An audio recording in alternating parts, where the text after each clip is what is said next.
বিদেশি বন্ধু আর পর্যবেক্ষক মহলের কঠিন চাপে পড়েছে ডক্টর ইউনূসের অন্তর্বর্তী সরকার। সেসব বন্ধু যারা ইউনূস সরকারকে ৮ আগস্টের পর বিনা বাক্য ব্যয়ে সমর্থনের ঘোষণা দিয়েছিল, মাত্র ১০০ দিনের মাথায় পরিস্থিতির নাটকীয় মোড় নিয়েছে।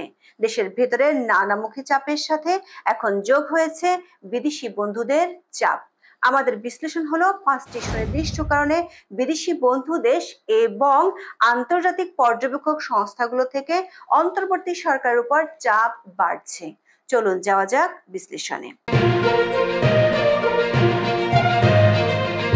শেখ হাসিনা সরকারের পতনের পর ৮ই আগস্ট দায়িত্ব নিয়েছিল ডক্টর মোহাম্মদ ইউনূসের অন্তর্বর্তী সরকার। দায়িত্ব নেওয়ার পরপরই বিশ্বের পরাশক্তিগুলোর পাশাপাশি বিদেশি রাষ্ট্রগুলো ঘটা করে বলেছিল ডক্টর ইউনূসের সরকারের সাথে কাজ করতে মুখিয়ে আছে তারা। অন্তর্বর্তী সরকারকে সব ধরনের সাহায্য করতে চায়। বিশেষ করে সেপ্টেম্বরে জাতিসংঘের সাধারণ পরিষদের অধিবেশনে গিয়ে সাইডলাইন বৈঠকগুলোতে প্রধান উপদেষ্টা বিদেশি অনেক রাষ্ট্রের কাছ থেকে নানা ধরনের প্রতিশ্রুতি পেয়েছিলেন। তারপর দেশের অস্থিতিশীল পরিস্থিতি নিয়ন্ত্রণে আনতে পারেনি সরকার। গণমাধ্যমগুলোর খবর হলো ১০০ দিনে মানুষের প্রত্যাশা পূরণের ধারে কাছেও নেই সরকার। এমন পরিস্থিতিতে বিদেশি বন্ধু রাষ্ট্র, দাতা গোষ্ঠী ও আন্তর্জাতিক পর্যবেক্ষক সংস্থাগুলো ইউনূস সরকারের কর্মকাণ্ডে শুধু উদ্বেগই জানায়নি, বরং ইউনূস সরকারের কাছে তারা কি চায় সেটিও স্পষ্ট করে বলে দিয়েছে। সংস্থাগুলোর রিপোর্ট এবং বিদেশি রাষ্ট্রের প্রতিক্রিয়াগুলো বিশ্লেষণ করলে ৫টি কারণ খুঁজে পেয়েছি।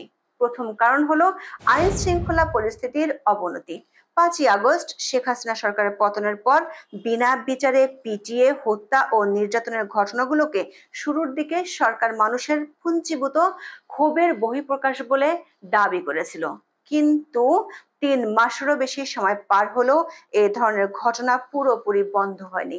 সরকার দায়িত্ব নেওয়ার পর থেকে সবচেয়ে বেশি খারাপ অবস্থা আইন শৃঙ্খলা পরিস্থিতির। প্রতিদিনই চুরি, ডাকাতি, রাহাজানি ও হত্যাকাণ্ডের একাধিক ঘটনা গণমাধ্যমে প্রকাশ পাচ্ছে। কিছু ঘটনা তো রীতিমতো আতঙ্কজনক।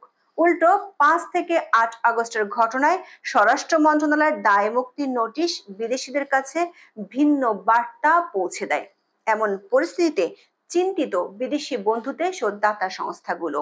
সবচেয়ে বড় বন্ধু রাষ্ট্র যুক্তরাষ্ট্র গত ১১ সেপ্টেম্বর বাংলাদেশে যুক্তরাষ্ট্রের নাগরিকদের জন্য ভ্রমণে লেভেল ৩ নিষেধাজ্ঞা দেয়। যুক্তরাষ্ট্র ও যুক্তরাজ্য দুই দেশই কোনোভাবে পার্বত্য চট্টগ্রাম এলাকায় না যাওয়ার নিষেধাজ্ঞা দিয়েছে। দাতা সংস্থাগুলো একইভাবে তাদের কর্মীদের সতর্ক করেছে। এমন পরিস্থিতিতে অনেক দাতা সংস্থা তাদের বিভিন্ন প্রজেক্টের কাজ সীমিত করতে বাধ্য হয়েছে। এর বাইরে আন্তর্জাতিক নিরাপত্তা নিয়ে কাজ করে এমন বেশ কিছু সংস্থা ইতিমধ্যে বাংলাদেশের জঙ্গিদের জেল থেকে পালিয়ে যাওয়া এবং থানা থেকে লুট হওয়া অস্ত্রগুলো উদ্ধার না হওয়ার বিষয়ে আশঙ্কার কথা জানিয়েছে। দ্বিতীয় কারণ হলো সংখ্যালঘুদের উপর নির্যাতন। বাংলাদেশের সংখ্যালঘু সম্প্রদায়, বিশেষ করে হিন্দুদের উপর নির্যাতনের বেশ কিছু অভিযোগ গণমাধ্যমে প্রকাশিত হয়েছিল। যদিও সরকার থেকে এগুলোকে আওয়ামী লীগের উপর ক্ষোভ বলে মন্তব্য করা হয়েছিল, কিন্তু বিভিন্ন মানবাধিকার সংস্থাগুলোর রিপোর্টে সংখ্যালঘুদের উপর নির্যাতনের চিত্র উঠে এসেছে। তৃতীয় কারণ হচ্ছে সাংবাদিক হয়রানি ও গণমাধ্যমের স্বাধীনতা। ফরমাইশি মামলায় গ্রেফতার, গণহারে রাজনৈতিক প্রতিপক্ষ বিবেচনায় সাংবাদিকদের অ্যাক্রিডিটেশন কার্ড বাতিল সহ নানা ঘটনায় আন্তর্জাতিক সংস্থা, বিশেষ করে যারা গণমাধ্যমের স্বাধীনতা নিয়ে কাজ করে, তারা ইউনূস সরকারের কাছে প্রতিবাদ জানিয়েছে।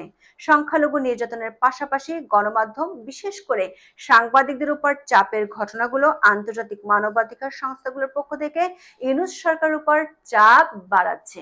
সবশেষ বর্তমান সরকারের আমলে বিচার বহির্ভূত হত্যাকাণ্ড নিয়ে বাংলাদেশের মানবাধিকার সংস্থা অধিকারের একটি রিপোর্ট আন্তর্জাতিক সংস্থাগুলোকে ভাবিয়ে তুলেছে। চতুর্থ কারণ হচ্ছে রাজনৈতিক দলকে নিষিদ্ধ করা। আওয়ামী লীগ সহ বেশ কিছু রাজনৈতিক দলকে নিষিদ্ধের রব উঠেছিল বৈষম্য বিরোধী ছাত্র আন্দোলনের নেতাদের কাছ থেকে।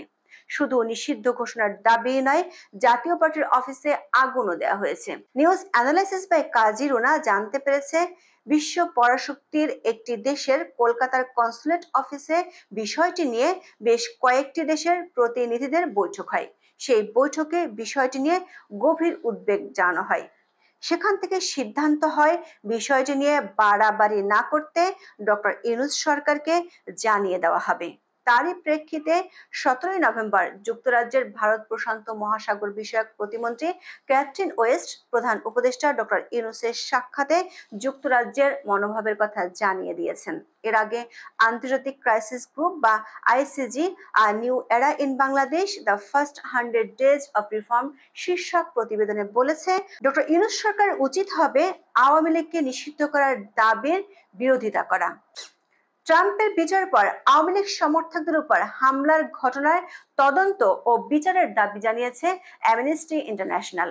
সবশেষ কারণ নির্বাচনের সুনির্দিষ্ট দিনক্ষণ ঘোষণা না করা। দায়িত্ব নেওয়ার পর থেকে ডক্টর ইউনূস সরকারের কাছে প্রত্যাশা ছিল কবে একটি অবাধ, সুষ্ঠু ও নিরপেক্ষ নির্বাচন আয়োজন করা হবে সেই দিনক্ষণ ঘোষণা।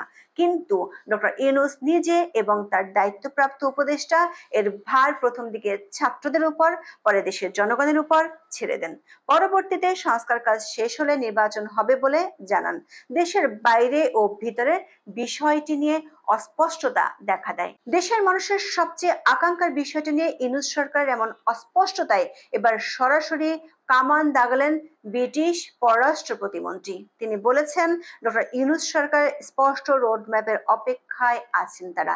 আইসিজি তাদের রিপোর্টে বলেছে অন্তর্বর্তী সরকার যদি 18 মাসের মধ্যে নির্বাচন করতে না পারে তাহলে সামরিক হস্তক্ষেপ নেমে আসতে পারে। বিদেশি বন্ধু ও দাতা সংস্থা এবং পর্যবেক্ষকদের এমন ইউটার্ন নেয়ার পেছনে অনুঘটক হিসেবে কাজ করেছে দুটি বিষয়। এক, ট্রাম্পের নির্বাচনের জয়লাভ। 2, ভারতের সঙ্গে সরকারের দূরত্ব। ট্রাম্প ও তার দলের প্রতিপক্ষ ডেমোক্রেটের সাথে ডক্টর ইউনূসের ভালো সম্পর্ক। সেদিক থেকে 2016 সালের নির্বাচন থেকে ট্রাম্পের সাথে ডক্টর ইউনূসের একটি দূরত্ব আছে। হিন্দুদের উপর নির্যাতন নিয়ে ইতিমধ্যে মার্কিন নবনির্বাচিত প্রেসিডেন্ট ডোনাল্ড এবং তার সম্ভাব্য গোয়েন্দা প্রধান তুলসী গ্যাবার্ড উদ্বেগ জানিয়েছে। ডোনাল্ড ট্রাম্প নির্বাচনে জেতার পর ইতিমধ্যে মার্কিন ভারতীয়রা বাংলাদেশের সংখ্যালঘু নির্যাতন নিয়ে ব্যবস্থা গ্রহণ করার জন্য দাবি জানিয়েছে।